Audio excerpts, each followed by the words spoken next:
आइए cross multiplication method में example number 15 है ना, एग्जाम्पल नंबर 15 देखते हैं। ये पेज नंबर 61 पर है। So please open the page number 61। इसमें क्या कहा गया है? कहा गया for which value of p does the pair of linear equations given below has unique solution, है ना। 4x plus p y plus 8 is equal to 0 and 2x plus 2y plus 2 is equal to 0। तो आइए इस question को करते हैं। पहला हमारा इक्वेशन है 4x plus p y plus 8 is equal to 0 और दूसरा इक्वेशन है 2x plus 2y plus 2 is equal to 0। Standard equations लिखिए इसके नीचे a1x plus b1y plus c1 is equal to 0, a2x plus b2y plus c2 is equal to 0। अगर in standard equation से अगर तुलना किया जाए तो a1 इज इक्वल टू 4 हो जाएगा, b1 is equal to p हो जाएगा और c1 इज इक्वल टू 8 हो जाएगा। और यहाँ पर a2 इज इक्वल टू 2 हो जाएगा, b2 इज इक्वल टू 2 हो जाएगा और c2 इज इक्वल टू 2 हो जाएगा। ठीक है। As we no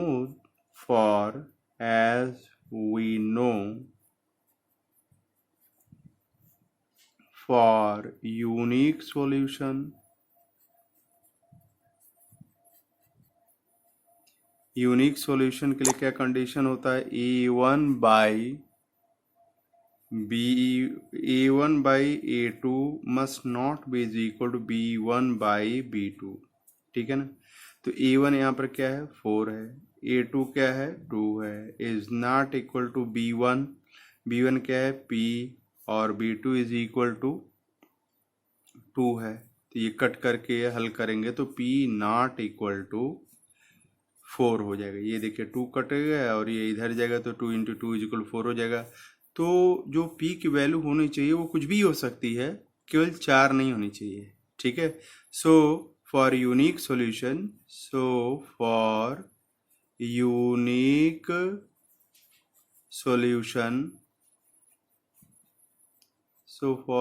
solution p may assume any value other than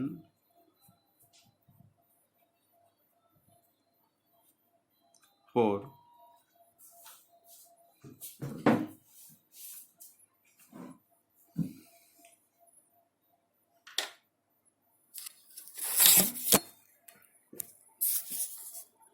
अब आइए एग्जाम्पल नंबर 16 को देखते हैं। फॉर व्हाट वैल्यूज ऑफ के will the following pair of linear equations have infinitely many solutions, है ना।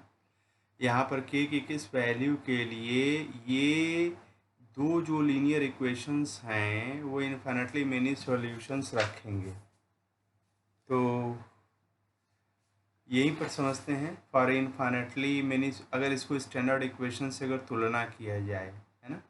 यहाँ पर ये a1x plus b1y plus c1 is equal to 0, यहाँ पर a2x plus b2y plus c2 is equal to 0 से तुलना किया जाए तो a1 बराबर k हो जाएगा, a2 इज इक्वल टू 3 हो जाएगा और c1 is equal to a1 is equal to k हो जाएगा, b1 इज इक्वल टू 3 हो जाएगा, c1 is equal to minus k minus 3।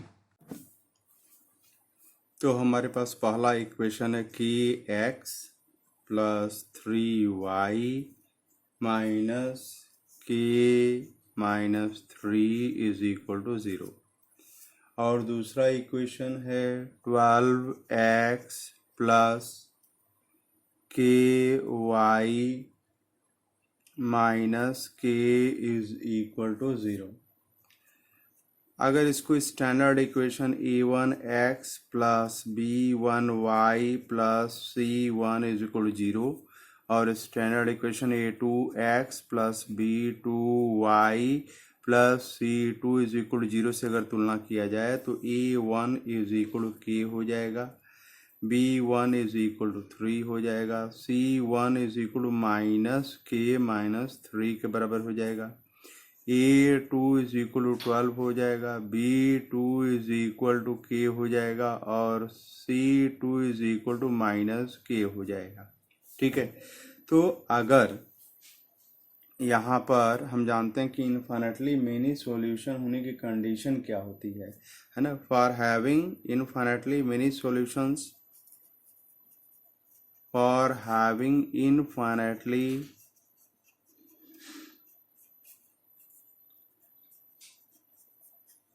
many solutions, the condition is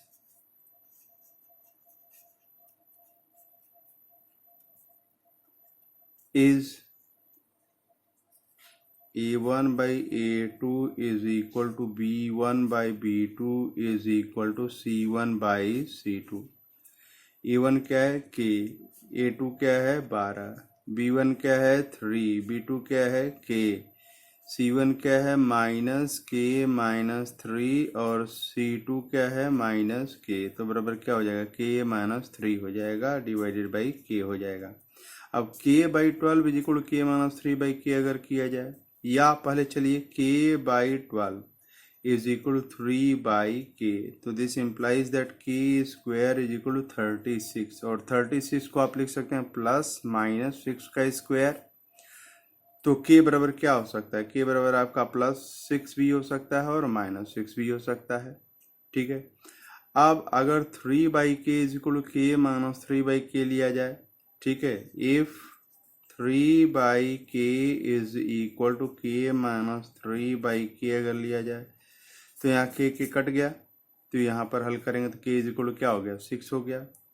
अब अगर k by 12 is equal to k by 12 is equal to k minus 3 divided by k किया जाए तो this implies that k square is equal to 12 k minus 36, इसको इधर लाइए तो k square minus 12k plus 36 is equal to 0। 36 को हम लिख सकते हैं माइनस 6 इंटू माइनस 6, तो इसको तोड़ दिया जाएगा, मिडिल टर्म स्प्लिट से k square minus 6k minus 6k plus 36 is equal to 0। यहाँ k कॉमन ले लीजिए तो k माइनस 6 हो जाएगा और यहाँ पर माइनस 6 कॉमन ले लीजिए तो k माइनस 6 हो जाएगा इज इक्वल टू 0। तो यहाँ पर ये क्या हो गया k minus 6 into k minus 6, ठीक है, इज इक्वल टू 0। तो जिससे ये आपको k क्या मिल जाएगा, k इज इक्वल टू 6 मिल जाएगा।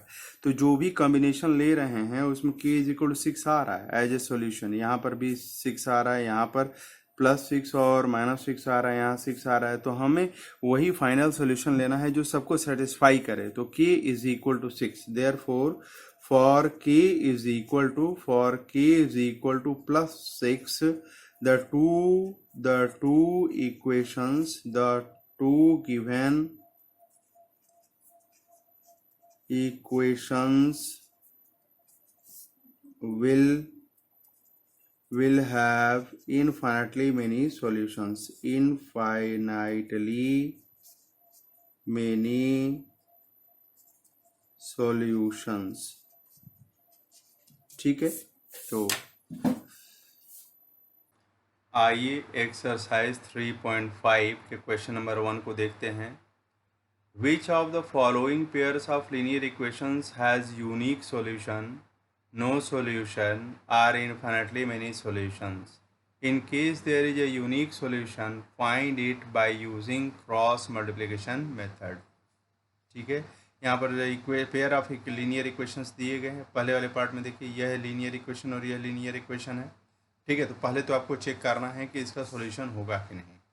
ठीक है, यूनिक सॉल्यूशन, कैसा solution, unique solution, one and only one solution है कि नहीं। अगर है तो उसको क्रॉस मल्टीप्लिकेशन मेथड से सॉल्व करना है। ठीक है, तो कैसे होगा, लेट अस सी।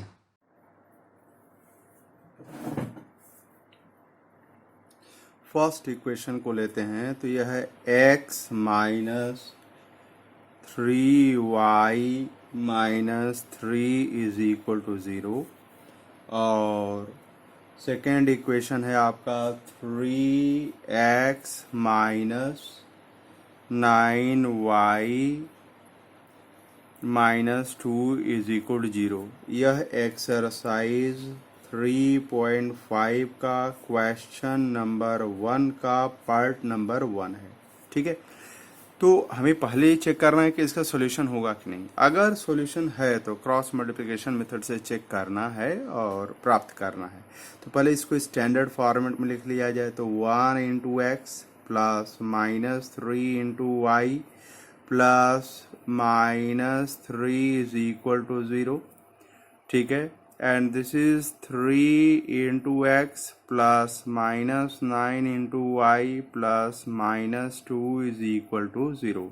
और इसके नीचे स्टैंडर्ड फॉर्मेट में a1x plus b1y plus c1 is equal to 0 लिख दीजिए। यहाँ पर a2x plus b2y plus c2 is equal to 0 ले लीजिए। ठीक है ना, तो यहाँ पर a1 इज इक्वल टू 1 हो जाएगा, b1 is equal to minus 3 हो जाएगा, c1 is equal to minus 3 हो जाएगा, a2 is equal to 3, b2 is equal to minus 9, c2 is equal to minus 2 हो जाएगा। तो अगर आप a1 बाई a2 निकालिए तो कितना आया 1/3, b1 बाई b2 निकालिए तो क्या हो जाएगा -3 divided by -9 is equal to 1/9। अब c1 बाई c2 निकालिए तो this is equal to -3 by -2 है ना, that is equal 3/2। So what do we observe that we observe that a1 by a2 is equal to b, यहाँ पर 3 हो जाएगा, 3 से कट जाएगा ना, 3 और 9 कटेंगे है ना, माइनस माइनस कटेगा तो यहाँ पर 1/3 होना चाहिए। तो b1 by b2 and this is not equal to c1 by c2। तो ये किसका कंडीशन है, ये कंडीशन है नो सॉल्यूशन का। ठीक है, तो ये no solution, no solution, solution exist, no solution exist। ठीक है, अब अगर इसमें क्वेश्चन नंबर 1 का पार्ट नंबर 4 अगर देखा जाए, क्वेश्चन नंबर 1 का पार्ट नंबर 4 अगर देखा जाए तो ये क्या है, x minus 3y minus 7 is equal to 0 और 3x minus 3y minus 15 is equal to 0। तो यहाँ पर इसको स्टैंडर्ड फॉर्मेट में रखिए तो 1 into x plus minus 3 into y plus minus 7 is equal to 0। ठीक है, and this is 3x plus minus 3y plus minus 15 is equal to 0। तो अगर इसको तुलना कर दिया जाए a1x plus b1y plus c1 is equal to 0 और a2x plus b2y plus c2 is equal to 0 से अगर तुलना कर दिया जाए तो a1 is equal to 1, b1 is equal to -3, c1 is equal to -7 और a2 is equal to 3, b2 is equal to -3, c2 is equal to -15। ठीक है, तो अब a1 बाई a2 निकालिए तो this is equal to 1/3, b1 by b2 अगर निकालिए तो ये -3 divided by -3 is equal to 1। तो यहाँ पर हम लोग देख रहे हैं कि a1 by a2 is not the same as b1 by b2। और ये किस चीज़ का कंडीशन है, यूनिक सॉल्यूशन का, यूनिक सॉल्यूशन का। ठीक है, ये यूनिक सॉल्यूशन का अगर कंडीशन है तो हम इसका सॉल्यूशन क्रॉस मल्टीप्लिकेशन मेथड से अब निकालेंगे। ठीक है, तो क्रॉस मल्टीप्लिकेशन मेथड में हम करेंगे क्या, आप देखिए क्रॉस मल्टीप्लिकेशन मेथड में दोनों इक्वेशंस को बिल्कुल स्टैंडर्ड फॉर्मेट में रखेंगे। तो पहला इक्वेशन क्या है 1 into x plus minus 3 into y plus minus 7 is equal to 0। और दूसरा इक्वेशन क्या है, 3 into x plus minus 3 into y plus minus 15 is equal to 0। तो अब यहाँ पर x बाई कर दीजिए, यहाँ पर y बाई कर दीजिए और यहाँ पर 1 बाई कर दीजिए। यहाँ पर डिटर्मिनेंट बना लीजिए, इसको डिटर्मिनेंट बोलते हैं। ठीक है, x बाई है तो x वाले को भूल जाइए, y हटा दीजिए, है ना। और जो बचा है नंबर -3 ये ले लीजिए, -7 -15। y बाई है तो y वाला टर्म हटा दीजिए और सब आगे देखिए, -7 -15 1 3। ठीक है, फिर ये ले लीजिए तो अन्य जो बच रहा है 1 3 -3 ठीक है ना। अब जैसे यहाँ पर ये लिखा है 1 2 2 1 अगर लिखा है तो इसका क्या मतलब होता है ना। या मान लीजिए यहाँ 5 है, यहाँ पर 4 है, तो इसका क्या मतलब, इसका मतलब ये है कि this into this minus this into this, यानी 5 इंटू 4 माइनस 2 इंटू 2, तो बराबर क्या हो जाएगा 20 माइनस 2 दूना 4, है ना, बराबर 16 होगा। तो ये समझाने के लिए यहाँ पर कि इसकी वैल्यू निकालेंगे तो कैसे आएगा, तो -3 इंटू -15 करेंगे तो कितना आ जाएगा -3, तो x डिवाइडेड बाई 45 और -3 इंटू -7 कितना आ जाएगा 21, तो ये माइनस कर देंगे तो y डिवाइडेड बाई -7 इंटू 3 कितना हो जाएगा -21 हो जाएगा। और -15 इंटू 1 क्या हो जाएगा -15 हो जाएगा। So this is equal 1 by 1 into -3 क्या हो जाएगा -3 और -3 इंटू 3 क्या हो जाएगा -9। अब इसको सॉल्व किया जाए तो x बाई 45 में से 21 अहद बताओ कितना होगा, तो 45 माइनस 21 24 हो जाएगा। ठीक है, y divided by -21 plus 15 is equal to -6 हो जाएगा। एंड दिस इज 1 बाई 9 में से माइनस माइनस प्लस हो जाएगा, 9 में से 3 जाएगा तो क्या हो जाएगा 6 हो जाएगा। तो अब हम ये क्या करते हैं कि इसको ऐसे दबा लेते हैं, तो x by 24 is equal to 1/6 है, तो x बराबर कितना हो जाएगा 24/6 हो जाएगा। That is equal to how much 4 हो जाएगा। तो x इज इक्वल टू क्या हो गया 4 हो गया। अब इसको दबा लीजिए तो y by -6 is equal to क्या 1/6 हो जाएगा। दिस इंप्लाइज दैट इसको यहाँ ले जाइए तो y इज इक्वल टू क्या हो जाएगा -6 divided by 6 is equal to -1। So y is equal to -1। तो y की वैल्यू -1 आया और x की वैल्यू कितना आया 4 के बराबर आया। That is the solution with the help of the cross multiplication method. मैं चाहूंगा कि इसको एलिमिनेशन या सब्स्टिट्यूशन मेथड से सॉल्व करके भी आप देखिए। अब आपसे रिक्वेस्ट है कि रेस्ट ऑफ द क्वेश्चंस को लगाइए और उसका पीडीएफ मुझे भेज करके उसका सॉल्यूशन की फ़ोटो कॉपी आप भेजिए मुझे, मैं चेक करना चाहता हूँ कि आप लोग कर रहे हैं कि नहीं। ठीक है, इसमें क्वेश्चन नंबर 2 3 4 में कई पार्ट्स हैं, 5 पार्ट्स हैं, ये सब करके आप भेजिए। ठीक है।